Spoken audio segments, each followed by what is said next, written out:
Edgar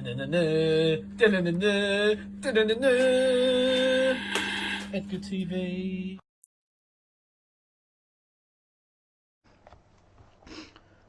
How do there, guys, and welcome back to Edgar TV. And today what I want to have a look at is this sort of debate discussion that's coming up a little bit that is caused by James Wade. James Wade obviously is credible enough to talk about this, being the player that's been in the top 16 for the longest out of any active player.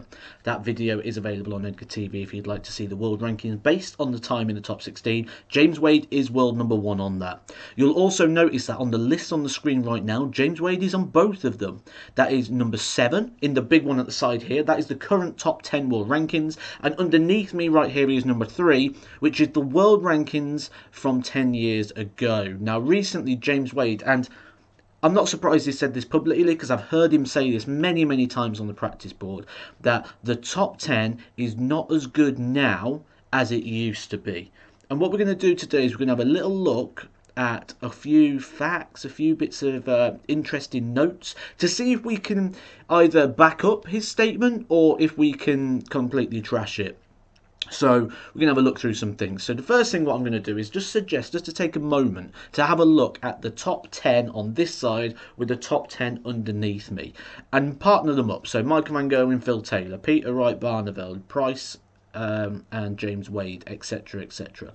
How do you score that? Now, the thing to remember is not to think about them in their current context, but to think about them in their context of where they was at this time. For example, number 7, Ronnie Baxter. Right now, you might look at that and think it's quite easy to say Ronnie Baxter loses to James Wade, which, if played today, I agree, James Wade wins. But played then, could be a different game if we take this Ronnie Baxter versus this James Wade. For example, Ronnie Baxter had nearly a 96 average making the quarterfinals of the World Championship this year that he played in, before losing to Barneveld in the quarterfinals where his average dropped a bit there. But, you know, quarterfinal of the World Championships, getting there with a 96 average is the type of player you're talking about, not the modern one. When I look at this and I partner these across and I put them over, I make it 6-4, possibly 7-3 in favour of the modern top 10. So it's not a complete walkover, so we say. Now, I think when we look at what James Wade is saying, I'm not convinced that what he means is that this top 10 is not as good as this top 10, because actually if we look at the averages and the stats, and I know the equipment's changed, which will make a difference, will improve the averages, but this top 10 is a better performing one than this one. However, and I think this is the point that James Wade is trying to make, this top 10 is a lot more dominant in the fact that Phil Taylor ran it. If it wasn't Phil Taylor, it was Barney. If it wasn't Barney, it was James Wade. If it wasn't that, we're talking John Parr. And after that, you just didn't really see any other winners, other than the occasional ones over the years, like Adrian Lewis popped up and took a couple, didn't he, and things like that. But you certainly don't get things like now where people outside the top 64 are running for major titles and playing in finals. So this top 10 was a lot more dominant, and it could come down to Phil Taylor.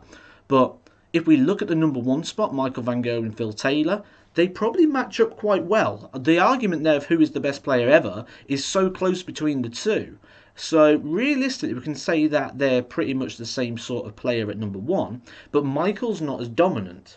And that comes down to, I think, the fact that the standard no longer is a top 10, it's now a top 30, a top 20 to 30 players that could potentially take titles. And I think that's the difference. So I don't think it's that the top 10 is weaker, I think it's that the top 10 is more varied. So what I'm going to do now is I'm just going to link this to some events. So we had recently the summer series, the winter series and the autumn series.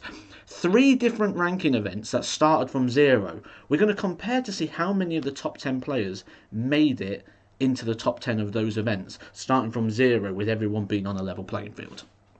So the top 10's here, the top 10 of each one of those events. So the summer series, the autumn series and the winter series. You can see that, you know, we've got on the summer series Peter Wright, Michael Van Gerwen, James Wade, Gerwin Price, Dave Chisnell, Nathan Aspinall. In that's a lot in the top 10 that held their places over a 5-day event. Let's look at the next one. Gerwin Price, Michael Van Gerwen, Peter Wright. Just 3 at the autumn series, so not as strong of a showing. And then Michael Smith, Peter Wright, Gerwin Price, 3 again. But again, this series was compromised, the winter series, because Gerwin Price, for example, pulled out. Michael van Gerwen pulled out. We've seen other players pull out over the time. So yeah, we go 6-3-3. I think that's strong enough when we say everyone's starting from 0 to say that they're there. But the other thing to note is that it's not always. I mean, Jose de Souza is in the top 10 of each one of those order of merit systems, which is a good sign that Christoph Ratajski is in 2 of those. So yeah, the top 10's not as dominant, but like I said, there's 20 or 30. Jose de Souza puts himself in that category, along with other people that you can see on the screen there. So, interesting first little place to look to see what we're looking at here with the top 10. Okay, so the next thing we're going to look at is that World Championship of that year, obviously being the flagship event. How did the top 10 players perform in that?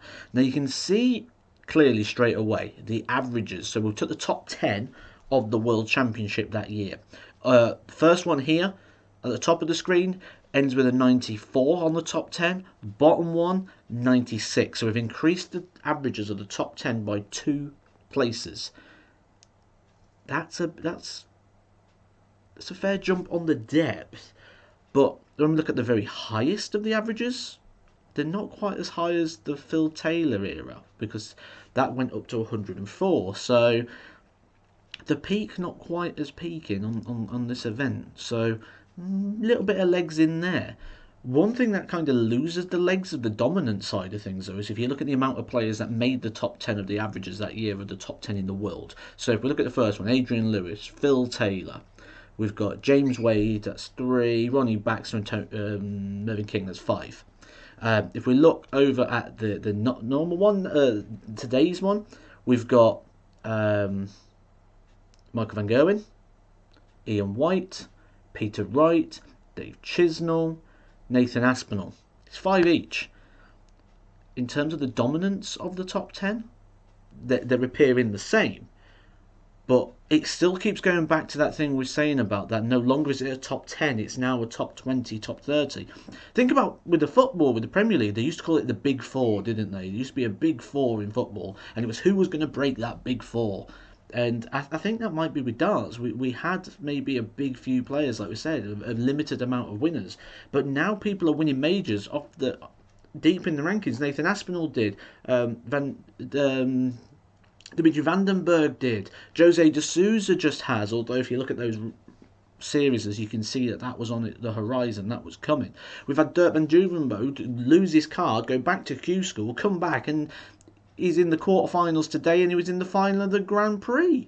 So the depth is so much deeper this time, and I think the top 10's extended.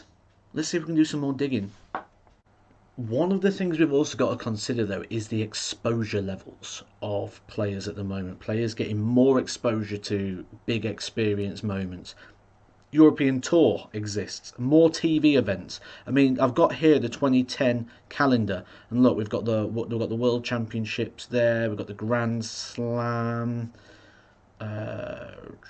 World Grand Prix there in Dublin. You know, the World Series exists now, don't it, in there. We've got the World Championship, European Championship, so we've got plenty of events, UK Open Finals, but I don't think there'll be another one other than the Premier League now. No. Oh, they've got the Players' Championship Finals at the start of the year. So there's more events and exposure, but not just at that high level of Premier League and things, but also, like I say, with European tours.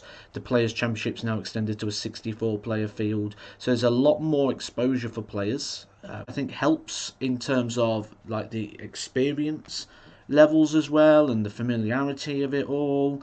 I do think there's possibly a negative in the fact of not having a dominant player, like in the Phil Taylor era, because if you look at things now, there's a lot of people being introduced as champions, and the more time you use the word champion to introduce someone, the less value that has. So if you go, this is the Grand Slam champion versus the Grand Prix champion. Up next, we've got the UK Open champion versus the Players' Championship champion.